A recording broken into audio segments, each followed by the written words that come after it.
감사드리겠습니다. 우리 이 목사님은 이름이 홍이삭 목사님입니다.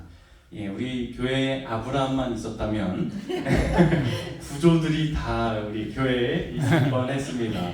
예, 저의 할아버지가 되고요. 우리 신야고 집사님이 아직 안 오셨는데 신야고 집사님 아버님도 되겠습니다. 예, 아무튼 제일 젊으신데 어떻게 그렇게 됐습니다. 그처럼 또 내일도 이제 간단히 소개하겠지만 5개 연합회 우리 합회 있죠. 5개 합회 중에 우리 가장 최연소로 우리 목회 부르심을 받고 이렇게 사역을 시작한 우리 목사님입니다. 예, 그래서 우리 설교하시면서 말씀 가운데 아마 또 간단하게 소개해 주시리라 생각이 되는데요. 예, 기대 많이 되시죠? 네. 우리 공부도 해오셨고 책자도 가져오셨죠? 네. 이건 좀 대답이 좀 적은 것 같은데 예, 그래도 우리 아주 유명한 목사님께서 오늘과 내일 우리 핵심이 되는 성소진리에 대해서 잘 전해주시고 또 은혜와 감동이 준비가 되어 있으리라 생각합니다. 오늘 이 시간 또 이렇게 마이크를 더 넘겨드리도록 하겠습니다.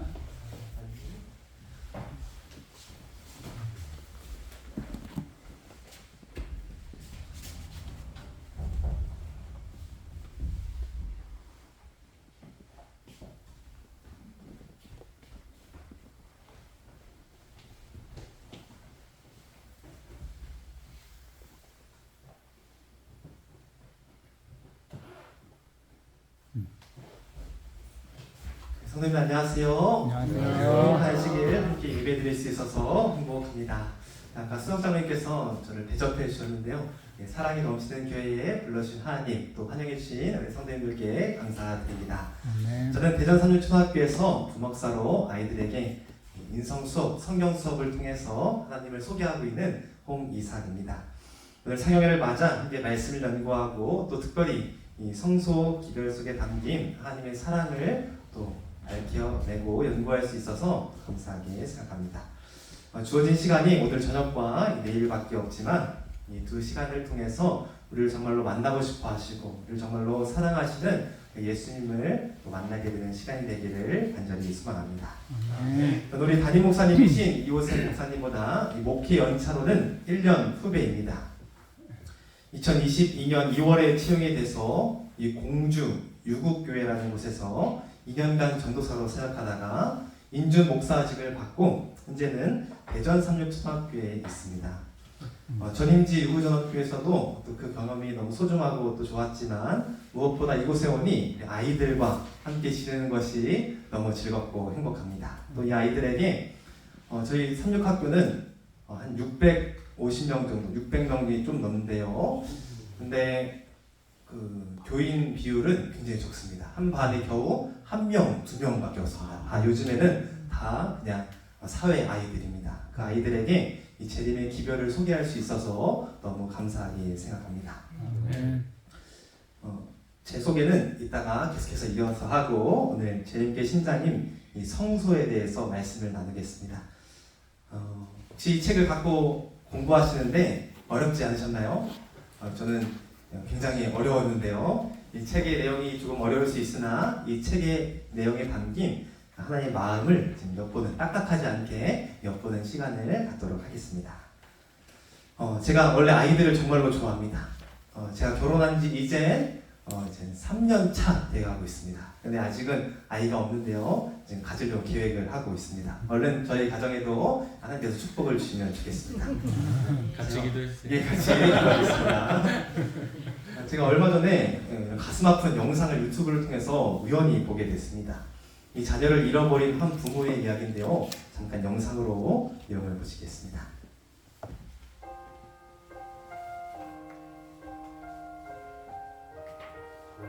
안녕하세요. 실종된 송혜의 아빠 송길령이라는 사람입니다. 올해가 걔 실종이 된 지가 딱 20년째 되는 날인데 그 20년이라는 세월을 한시도 잊어본 적이 없어요.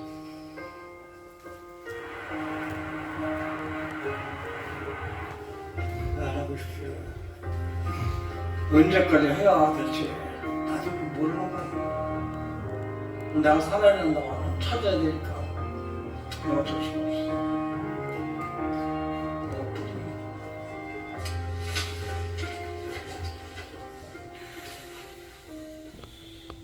실종되는 날은 99년도 2월 13일 날이었어요. 같이 공부했던 친구들 서점에서 버스 타고 그런 거 아주 봤대는데 애를 안 들어왔는데 어떻게 된 거냐.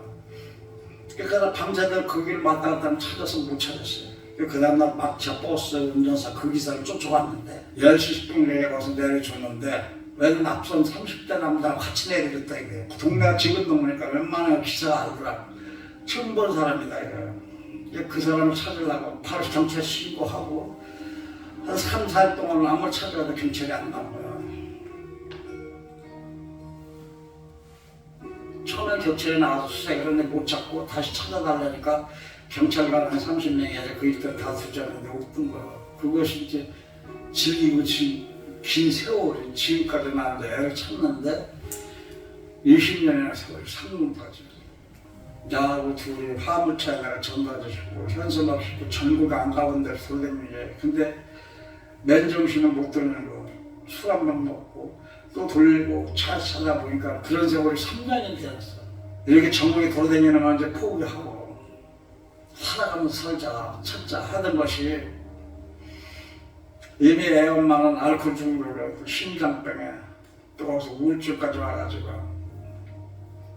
한날에 그냥 전단지 끌어안고 잘못됐더라고. 잊을래 잊을 수가 없는 거예요. 잊는다는 건 인간이 아니에요. 물론 마음에 두고 살아가고 싶지만 그럴 때에 내가 오늘 이사려고 해버리니까 나가서 전단지나 현수막을 돌리고 내가 들어와야 나도 이제 내일 편하게 잠이 잘 수가 있지만 그걸 안 하고 돌아오는 날은 잠을 이룰 수가 없어. 그래서 내 몸이 허락하는 날까지 돌려야 되는데 가문가 소리가 안 되니까 너무 힘이 드니까 그래도 자식이니까 내가 힘들고 내가 못 먹어도 할 수 있는 건 당연히 부모님 건 해야 돼요. 이게 여기까지만 보도록 하겠습니다. 실종 아이의 유가족의 마음이 어떠할까요? 정말 내 사랑하는 아들, 내 딸을 잃어버렸습니다. 이 실종 가족의 아픔은 아이가 죽은 것이 아니라 실종되었기 때문에 다시 만날 수 있다는 그 희망 때문에 더 마음이 힘들다고 합니다. 어딘가는 분명 살아있을 것이다. 현실적으로 만날 수 있는 가능성은 거의 없습니다. 그런데 그 신락 같은 희망을 놓지 못하고 살아가는 것이죠. 전국적으로 매년 경찰에 신고되는 아동 실종 건수가 2만 건 정도 된다고 합니다. 요즘 다 찾고 찾다가 1년이 넘도록 가족의 품을 찾지 못하는 그런 아이들도 있습니다. 그 아이들을 장기 실종 아동이라고 하는데요. 그 숫자가 무려 1,336명 정도 된다고 합니다. 이 아이를 잃어버린 부모님들은 아이의 손을 놓쳐버린 자신을 탓하며 이 끝없는 기다림과 불확실성 속에서 이 눈물을 흘리면서 살아갑니다. 이 아이가 죽는 것도 아주 큰 고통일 것입니다. 그런데 이 실종은 이 기다림이라는 고통 또한 같이 안고 살아가는 것이죠. 제가 한 이야기를 들려드리겠습니다. 한 아버지가 유괴당한 아들을 찾기 위해서 이 사방팔방 헤매며 돌아다녔습니다. 이 아버지는 아이 사진과 정보가 담긴 이 전단지를 돌리고 이 아이를 보지 못했느냐고, 보게 된다면 꼭 연락을 좀 부탁한다고 이렇게 이야기를 했습니다. 그때 한 사람이 나타나서 이렇게 이야기합니다. 선생님, 제가 선생님께서 10억 원의 포상금을 걸고 아들을 찾고 있다는 전단지를 보고 찾아왔습니다. 이 아버지는 아들에 대한 이야기를 꺼내는 이 남자 말에 귀를 기울였습니다. 예, 그렇습니다. 당신이 내 아들 좀 찾을 수 있도록 도와주시겠습니까? 이 남자가 이렇게 이야기합니다.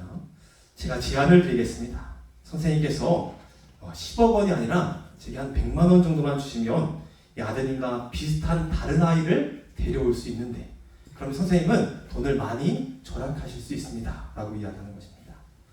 여러분이 아버지였다면 이 제안에 흥미를 보이시겠습니까?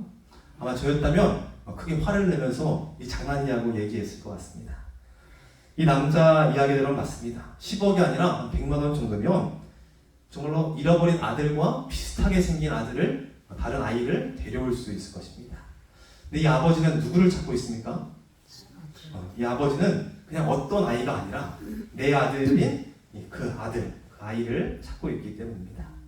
이 아버지에게는 내 아들 아니면, 그 아들 아니면 소용이 없는 것이죠.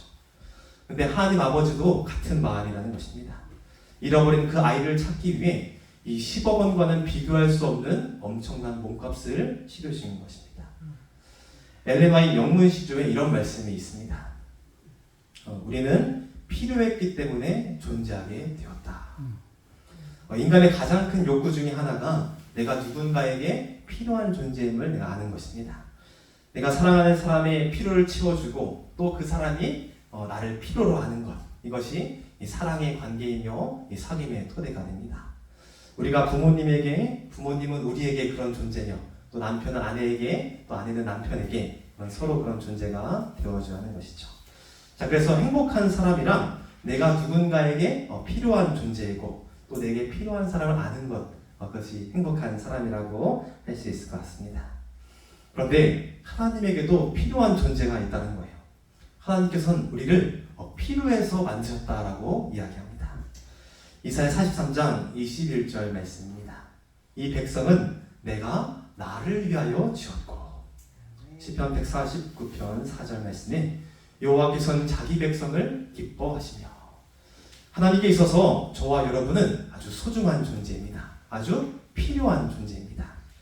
내가 하나님께 어떤 필요가 있겠어? 라고 우리가 생각할 수 있지만 하나님께서는 저와 여러분을 간절히 필요로 하십니다. 그래서 우리가 창조되었고 우리는 존재하게 된 것입니다. 하나님과 300년간 동행한 사람이 있습니다. 누굴까요? 에녹입니다. 하나님께서 이 에녹을 너무나도 소중히 여기시기 때문에 에녹아, 나와 함께 집으로 가자. 그곳에서 나랑 영원토록 살자꾸나 라고 말씀하셨습니다. 그는 옮기기 전에 하나님을 기쁘시게 하는 자라 증거를 받았느니라. 아브라함도 하나님께 굉장히 큰 기쁨이 되었습니다. 성경 속 아브라함의 모습을 보면 사실 실수도 많이 있었습니다. 그렇지만 하나님은 아브라함을 친구, 벗이라 부르셨습니다. 또 모세는 어떻습니까? 사람이 그 친구와 이야기함 같이 여호와께서는 모세와 대면하여 말씀하시며, 이스라엘의 지도자로 40년간 모세는 하나님과 동행자로 또 친구가 되어서 이스라엘 백성을 가나안으로 이끄는 그런 역할을 하였습니다. 하나님께서는 우리를 그분의 친구로서 정말로 소중한 자로서 창조하셨습니다. 하나님께서는 우리와 함께 사귀는 것, 사랑을 나누는 것, 그리고 함께 사는 것, 이것을 간절하게 열망하시는 분이십니다. 그런 이유로 하나님께서는 저와 여러분을 창조하셨습니다. 그런 이유로 오늘 하나님의 집인 이 성소를 지으셨습니다. 그런 이유로 우리를 대신해서 돌아가셨습니다. 그리고 같은 이유로 이제는 하늘나라로 우리의 처소를 예배하러 잠시 가셨습니다. 자, 우리는 하나님이 필요합니다. 이 죄악된 세상을 살아가기 위해서 제게는 또 우리에게는 하나님이 간절히 필요합니다. 그런데 놀라운 사실은 하나님께도 우리가 필요하다는 것입니다. 여러분 각자 한 분 한 분이 하나님께 꼭 필요한 존재입니다. 그런데 그분이 나를 얼마큼 필요로 하실까요? 가끔 아내가 저한테 묻습니다. 제 아내는 저보다 1살 누나인데요. 대학교 신학과 다닐 때 같이 만나서 결혼하게 되었습니다. 나를 얼마큼 사랑해? 라고 가끔 묻습니다. 제가 뭐라고 대답해야 될까요? 네, 맞아요. 하늘만큼, 땅만큼, 바다만큼이라고 이야기를 해줍니다. 근데 하나님께도 저와 여러분이 그러한 존재라고 합니다. 정로의 계단 100페이지에 이런 말씀이 있습니다. 하나님과 각 영혼의 관계는 마치 지구상에 다른 아무 영혼도 없는 것 같이 분명하고 충만하다. 하나님께 있어서 저와 여러분은 하늘만큼이고 땅만큼입니다. 각 사람 한 사람 한 사람마다 그만큼씩 사랑하신다는 거예요. 그분은 여러분을 이 세상에서, 이 지구에서 딱 한 사람만 있는 것 같이 생각하시고 우리를 사랑해 주십니다. 아무도 하나님의 마음을 대신해서 차지할 수가 없는 것이죠. 우리가 에녹이나 아브라함이나 이런 사람의 자리를 대신 차지할 수 없고, 또 하나님과 그렇게 깊은 관계였던 그들도 우리의 자리를 대신 차지할 수가 없다는 것입니다. 이 세상에 인구가 계속 늘어서 이제 한 80억 명에 가까운 인구가 이 지구에 살고 있다고 합니다. 그 가운데서 하나님을 믿고 또 하나님과 친분이 있는 그런 사람들이 많게는 수백 명, 수천 명이 있을 것입니다. 근데 하나님께서는 그렇게 많은 존재가 이미 있으면서도 어떻게 한 개인을 필요로 하실까요? 저희 집은 이 사남매 가정입니다. 제가 첫째고 둘째 여동생, 셋째 여동생, 막내 아직 학교 다니는 학생인 남동생이 있습니다. 저희 집 어렸을 때 항상 북적북적하고 굉장히 시끄러웠습니다. 이렇게 자녀가 많이 있는데 저희 엄마 아빠는 누구를 제일 좋아하실까요? 사남매 중에 저는 제가 좀 잘생겼다고 생각합니다. 저를 제일 좋아하실까요? 아니면 늦둥이로 태어난 이 막내 아들일까요? 막내일까요? 네, 막내를 좀 더 좋아하시더라고요. 8자녀가 있는 한 가정이 있었습니다. 이 4자녀인 저희 집안도 굉장히 북적북적했는데 이 집안은 훨씬 더 난장판이었을 것 같습니다. 자녀들이 사춘기가 되고 20대로 다 성장했습니다. 8명 중 7명은 부모님을 존경하고 키워준 은혜에 감사할 수 있는 그런 좋은 성인으로 성장했습니다. 그런데 이 미운 오리 새끼처럼 나머지 하나가 문제였습니다. 이 부모님 말씀도 잘 안 듣고 교회도 안 다니고 이 친구들과 놀기를 좋아하다가 엇나가 버린 그런 친구였습니다. 결국 부모님을 떠나 집을 나가버렸습니다. 그리고 이 세상의 법도 지키지 않는 그런 사람으로 자라났습니다. 근데 남편이 아내에게 이렇게 이야기합니다. 여보, 우리가 자식 농사 성적이 좋구려. 8명 중 7명을 성공적으로 키웠으니 잘한 거죠. 그놈 한 놈은 안 됐지만 그 한 녀석 때문에 우리 상심하지 마십시다. 그냥 잊어버립시다. 그럼 아버지가 이렇게 이야기할까요? 만약 아빠가 이렇게 이야기한다 할지라도 엄마가 그 말을 어떻게 듣겠습니까? 명절에 온 가족이 함께 모이게 되었습니다. 7자녀가 다 부모님을 찾아서 인사를 드리고 이 가족이 함께 모여서 이 기쁨을 나눕니다. 그런데 어머니의 뺨에서는 이 눈물이 흐릅니다. 어머니는 이 그 잘 성장한 그 자녀들을 보면서 집 나간 아들, 이 세상에서 어딘가 헤매이고 다닐 그 아들이 생각이 나는 것입니다. 7명의 이 잘된 자식이 이미 있지만 이 집 나간 그 아들을 생각할 때면 더 가슴이 아파져 오는 것이죠. 어머니의 마음속 자리는 몇 자리입니까? 7자리가 아니라 8자리인 것이죠. 이 남겨진 한 자리는 아무도 채울 수 없고 오직 그 집 나간 아들이 돌아와야만 그 자리가 채워지는 것입니다. 근데 하나님 아버지도 같은 마음이라는 거예요. 이 세상에 아무리 사람이 엄청 많고 한 80억 명이 있을지라도 그런데 하나님 마음을 아프게 하는 것은 떠나가 버린 자녀들이 있기 때문입니다. 아마 우리 성도님께서는 이 부모님이 다 되보셨기 때문에 이 마음을 더 잘 아실 거예요. 저도 얼른 이 자녀를 좀 낳아보고 싶습니다. 이 부모님의 마음에 좀 공감을 해보고 싶습니다. 하나님은 우리의 만남, 이 사귐, 이 사랑을 간절히 바라고 계십니다. 우리가 하나님과 이미 그런 관계며 우리 또한 하나님을 믿고 하나님을 사랑합니다. 그런데 우리가 하나님 곁에 있지만 하나님께서 여전히 가슴 아파하시는 이유는 떠나가버린 형제 자매들이 있기 때문입니다. 우리가 하나님 아버지의 마음에 좀 공감을 할 수 있으면 좋겠습니다. 우리 주위에 하나님께서 정말로 간절하게 찾고 계시는 그분의 자녀들이 있습니다. 이 사단에게 잃어버린 자녀들이 있는 것이죠. 저희뿐만 아니라 잃어버린 자녀를 간절하게 찾고 계시는 한 아빠의 마음에 공감하여 죽어가는 형제 자매들을 하나님께로 데려오는 이끌어오는 저와 우리 성도님들 되시기를 간절히 바라겠습니다. 사단은 아이를 유기하는 범인처럼 하나님의 자녀들을 하나님으로부터 빼앗아 갔습니다. 하나님께서는 이 자녀를 잃어버리게 된 것입니다. 근데 무엇이 하나님으로부터 우리를 분리시켰을까요?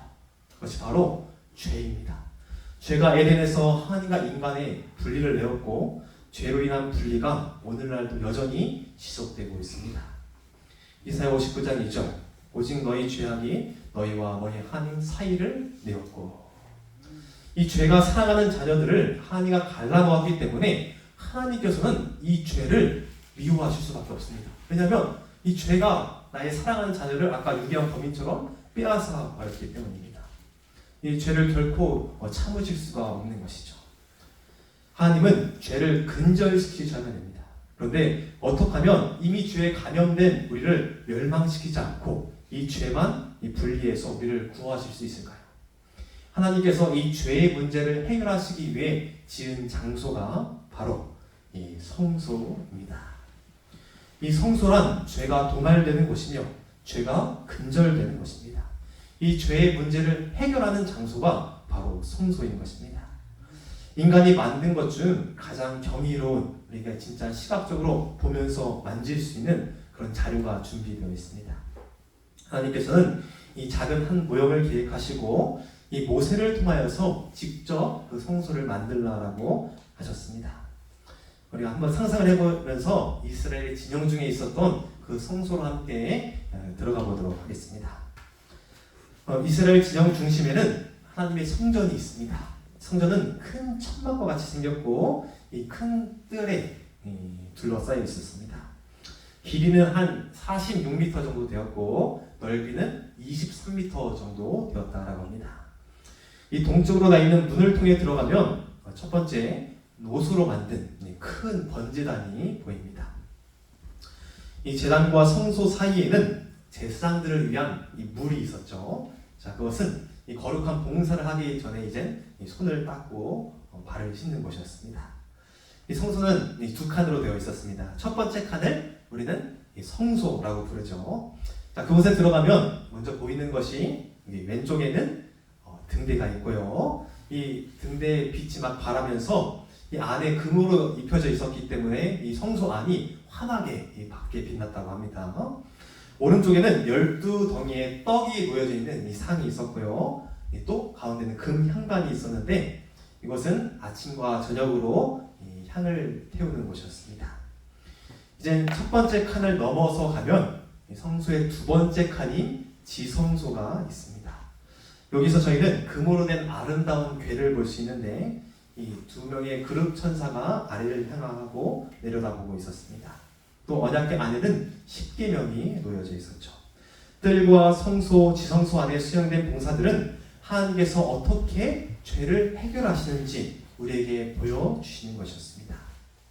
이제 죄인이 하나님께 용서를 받으러 찾아오는 모습을 우리 함께 상상을 해보도록 하겠습니다. 이 책임과 또 영향력에 따라서 또 경제적인 형편에 따라서 어떤 사람들은 소를 데려오고 어떤 사람들은 양을 데려오고 또 염소를 데려오기도 했습니다. 한 사람이 어린 양을 데리고 번제단 앞으로 왔습니다. 그 사람은 이제 손을 어린 양의 머리 위에 올려놓습니다. 이 성경은 그 의미에 대해서 이렇게 설명하고 있습니다. 레위기 4장 33절입니다. 속죄제의 희생의 머리에 안수하고 번제의 희생을 잡는 곳에서 잡아 속죄제를 삼을 것이요. 이 손을 이 양 위에 올려놓는다, 이 제물 위에 올려놓는다라는 것은 자복을 뜻합니다. 자복. 이 자복할 때 자신이 용서받아야 할 그 죄에 대해서 구체적으로 입을 통해서 이야기를 했어야 됐습니다. 이 중 허물이 있을 때에 아무 일에 잘못하였노라 자복하고. 자, 이렇게 하면은 상징적으로 이제 내 죄가 누구에게로? 이 제물에게로, 어린 양에게로 전가되었습니다. 그리고 그 양은 죽임을 당하게 되는데요. 누가 그 양을 죽였을까요? 네, 죄인이 직접 그 양을 죽이게 됩니다. 제가 얼마 전에 학교에서 양떼 목장에 갔습니다. 꼬질꼬질하게 생긴 양들이 정말 귀여웠는데요. 이 1,000원 정도면 이 양 먹이를 살 수 있어서 그것을 주는데 서로 먹겠다고 막 박치기를 하면서 달려듭니다. 그 중에 하얀 솜털을 가진 양들도 있는데 이것은 제가 직접 찍은 영상입니다.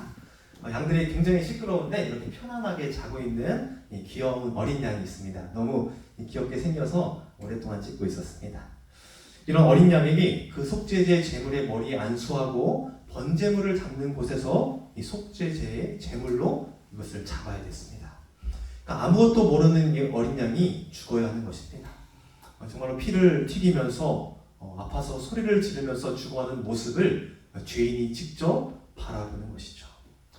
이 죄인은 무슨 생각을 하게 될까요? 어린 양을 죽이면서 내 죄 때문에 아무것도 모르는 이 어린 양이 죽어가는 것을 보는 것입니다.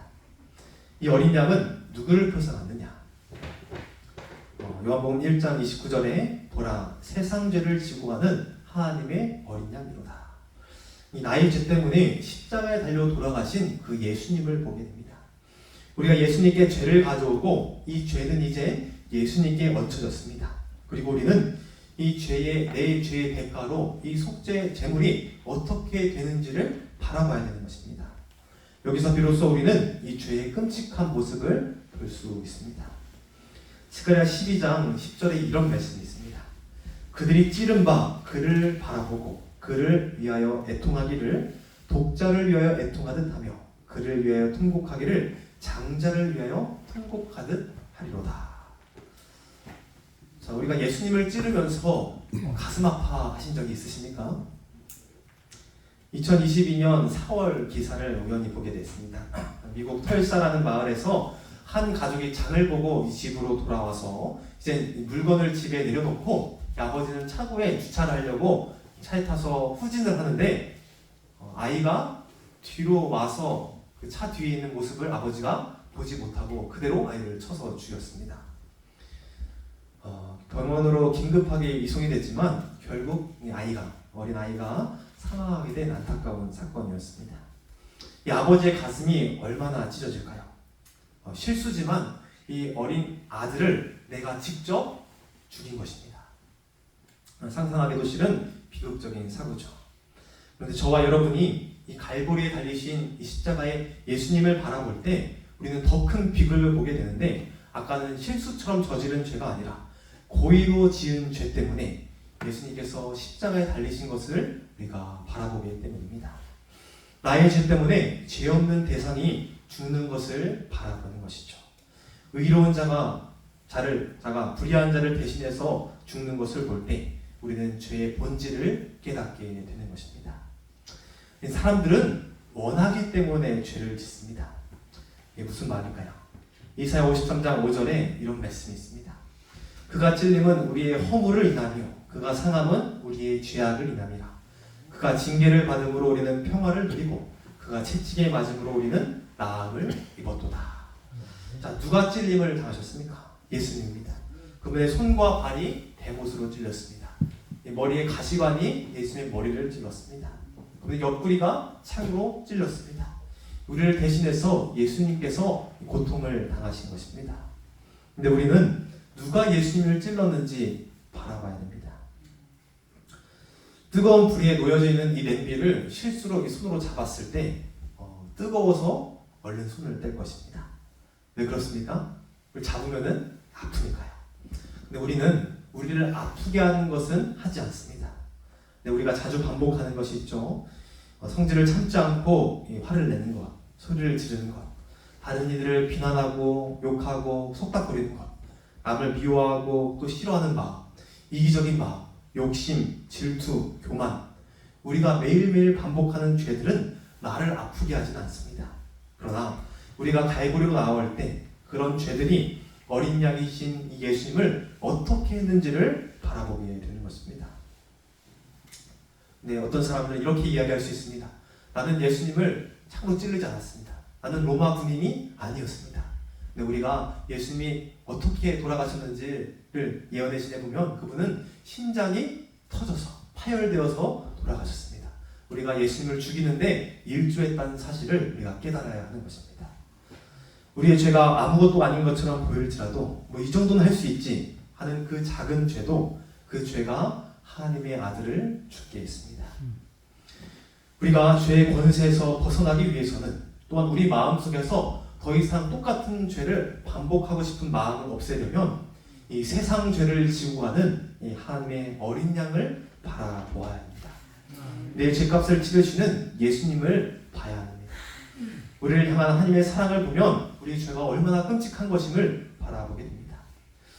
사랑하는 성도 여러분, 우리를 위해 대신 희생하신 이 예수님을 더 이상 같은 죄를 고함으로 아프게 하지 않는 저와 여러분이 되셨으면 좋겠습니다.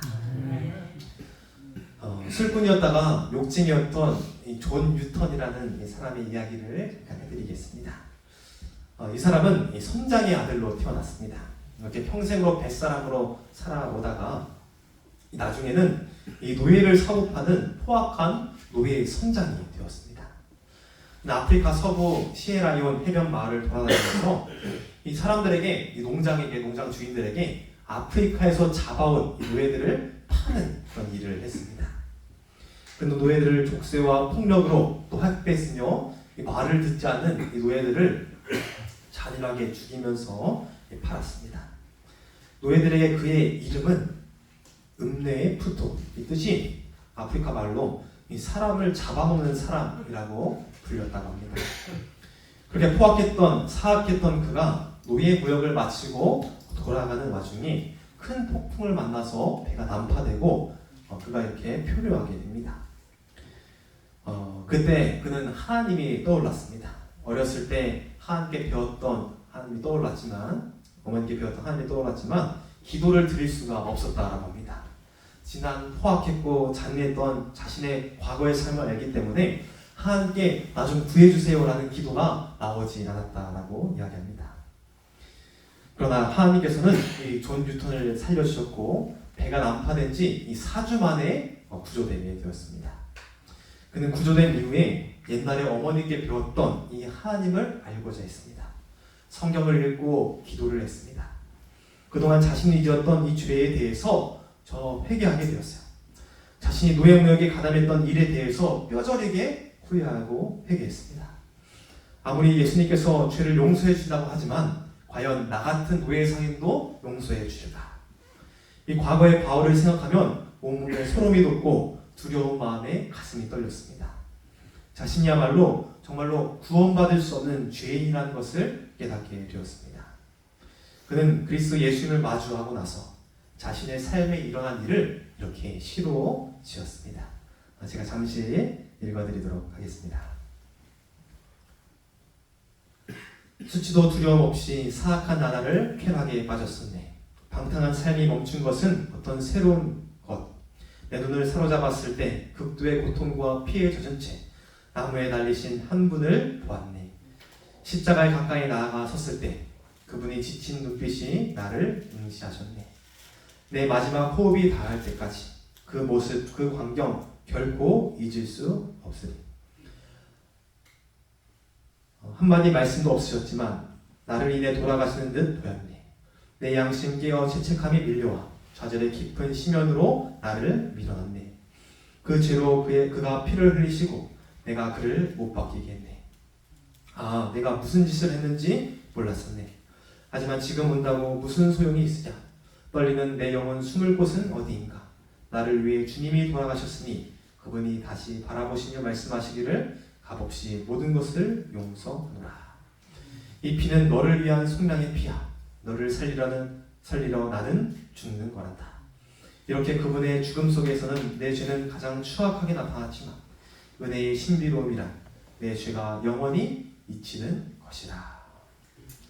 지나온 삶이 너무나도 악하고 더럽고 추악하였지만 어린 양의 피로 씻어주시고 용서하여 주시는 그 은혜에 감사하면서 한 찬양을 썼는데 그 찬양이 바로 어메이징 그레이스입니다. 우리 한국어로 번역된 찬양으로는 자비로운 주 하나님이죠. 사랑하는 성도 여러분, 저희 모두 담대하게 성소로 나아갈 수 있게 되기를 간절히 바랍니다. 성소에 나왔던 죄인이 양에게 손을 얹어 내 죄를 전가시킨 것처럼 예수님께 나와 우리는 내 죄를 예수님께 드려야 됩니다. 그리고 값을 대신 치르시는 예수님을 바라보시길 바랍니다. 우리는 우리를 정말로 끔찍히도 사랑하시는 그분의 사랑을 거기서 발견할 수 있고 또한 그때 우리는 비로소 내 죄가 얼마나 끔찍한 것임을 또 바라볼 수 있습니다. 우리에게 구원의 길을 마련해 주시는 하나님께 감사함으로 나아가는 용서받는 사람들이 되시기를 바라면서 오늘 저녁 집회 말씀을 마치도록 하겠습니다. 아멘.